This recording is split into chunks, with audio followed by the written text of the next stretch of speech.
Ano po eh? Anong natin? Magang ano nangyayari sa'yo? Motor. Safe lang? May x-ray ka? Pero ano nagagawa? Hindi yung pugit nagagalaw. Oo, nagagalaw yan. Pero ito yan, yung may parang may marking. Nababasag yan.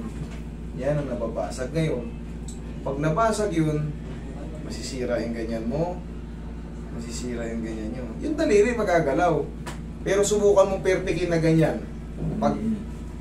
Pag hindi mo naman perfect, baka may crack yan. Ngayon, kailan ka na safe lang? 2 weeks na. Fresh pa. Fresh na fresh pa. Ang gagawin mo niyan, dapat yan, pina-x-ray mo. Para malaman natin kung nabasag. Alam mo, di ba pag kumain tayo ng fried chicken, di ba? Kumakain tayo ng fried chicken. Minsan, yung puti yun, minsan kinakain natin yun. Di ba? Yung sa legs. Minsan nakakain natin yung pinaka, yun, yung malambot na puto. Tawag dun mga cartilage.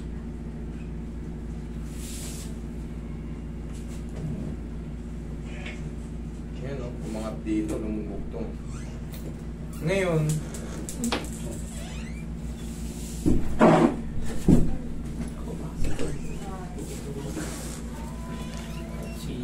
yan dun mo lang mula. Dito.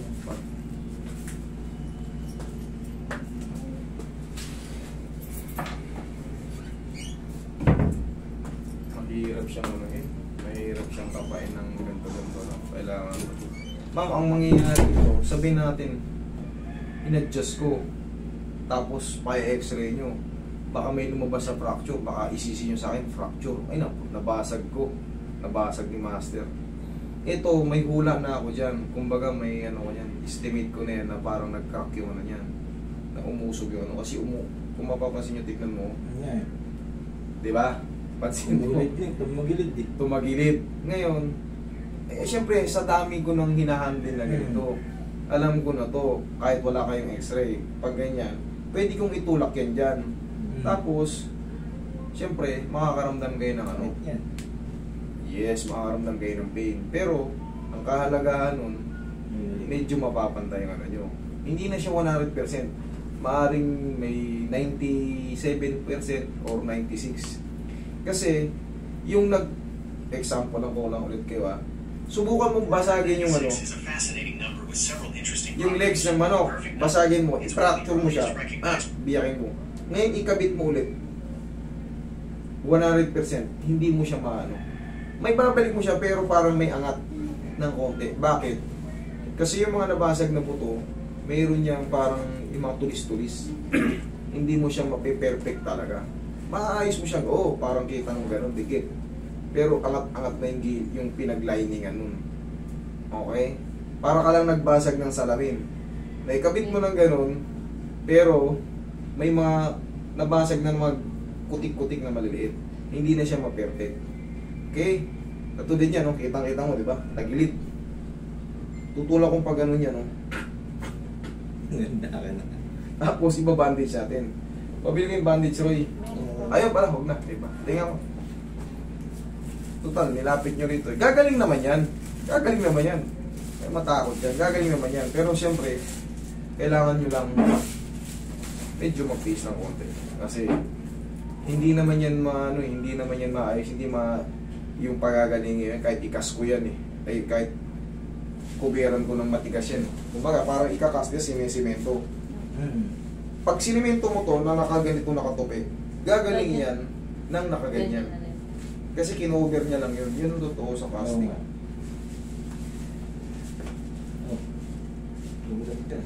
Kasi konti lang naman yan. Kaya yan. Kung malakas ang loob nito.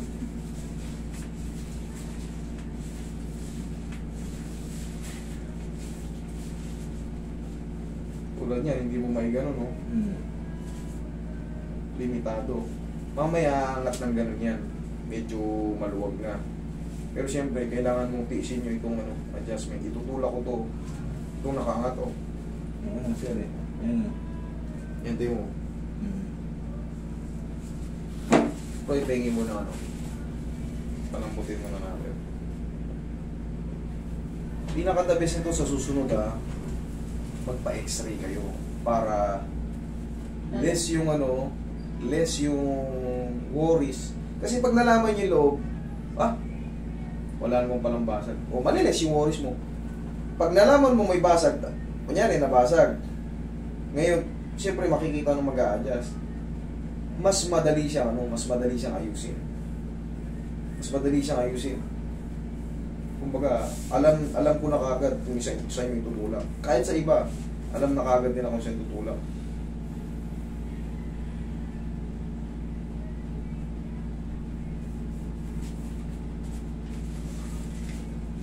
Makaramdaman mo may tutulog yan. Uy, hawakan mo dito eh.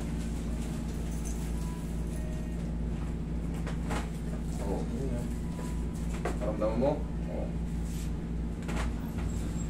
Thank you. O, kaya mo. O, di ba? Ganun lang.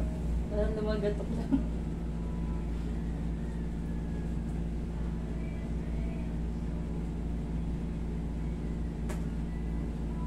Sa tingin mo, saan galing yung lumagotok na yun? Pagka na-dislocate yun, mas lalong sasakit. Pero pagka tama yung binalikan, parang luluwag siya. Ngayon, gagaling na yan. Luluwagan ko lang to. Alam mo kung ba? Anong purpose nito? Ang purpose nito, para makita lang ng mga nakasalubong yun na may pilay ka, hindi ka banggain. Tapos yung compression ng mild compression, para maibsan yung sobrang kirot. Okay? Yun ang purpose na. Siyempre, ikaw, nakita mo, nakabandage yung makasalubong, tabigin mo ba? Wala ka namang awa. Wala ka namang awa.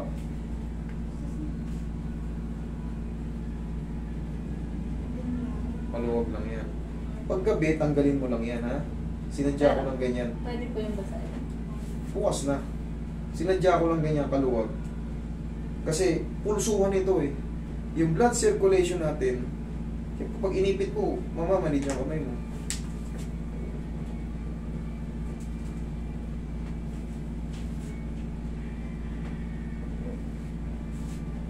O, isa pa ulit.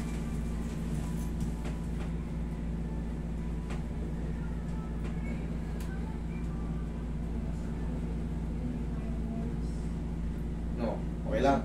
Ha? O, maluwag na. Okay? Kaya mo na yun dyan. Tapos palagi mo lang pa-practice. Huwag nyo yung kopera ng ano. Palagi nyo lang gano'n. Kaya sige, gano'n mo. Sige. O, tapos ganito yun. Tulong-tulungan mo may tupian. Ganyan. Ganito. Yan, ganito. Tulong-tulungan mo may tupian. Yan. Yan. Kaya naman. O, yan. Ganyan-ganyan lang. Kasi pag tumigas siya na naka-straight, baka hindi mo na masara. Kaya kailangan. Okay? Tapos, pwedeng ipaw. Yan o, oblique ko. Sige, rap mo yung kamay mo, rap. Yan, sige, ganyan mo na. Tapos, pag nawala na yung sakit dito, ibuhat mo na siya. Ibuhat mo siya, tapos iganong-ganon mo. Yung... Magana lang po. Yung medyo may... Yung, ang tawag ko yung wicked sa ganito. Yung puti. Puno? Oo, ganonin mo lang. Latest. Oo, ganon mo. Pili mo na para bumalik yung oblique mo. Okay? 3 months yung full healed niyan. Ilang taon na kayo? 3-7. Oo. Medyo bata-bata pa. 3 months ang ano yan, full healed ng mga ano, ng mga sabihin na natin, grunting na yan, may fracture yan. Okay? 3 months, bumalik kayo rito. Double check natin. After 3 months. Kung talagang... X-ray na yan, sir. Wala. Kahit wala ng x-ray. Check lang. Pero, pansin mo, mas lumuwag, no? Mas kumanda, mas good. Yung Sumingaw. hindi kasi hindi ko siya maganon na. Kanina. No, kahit lag. Hindi na ayaw. Tapos pag may yung may galaw ako na ano, Masakit. masakit. Tapos pag nakahiga ako, nakakalay siya pa. Kailangan nakaganyan. O ngayon, Okay po. okay, sige.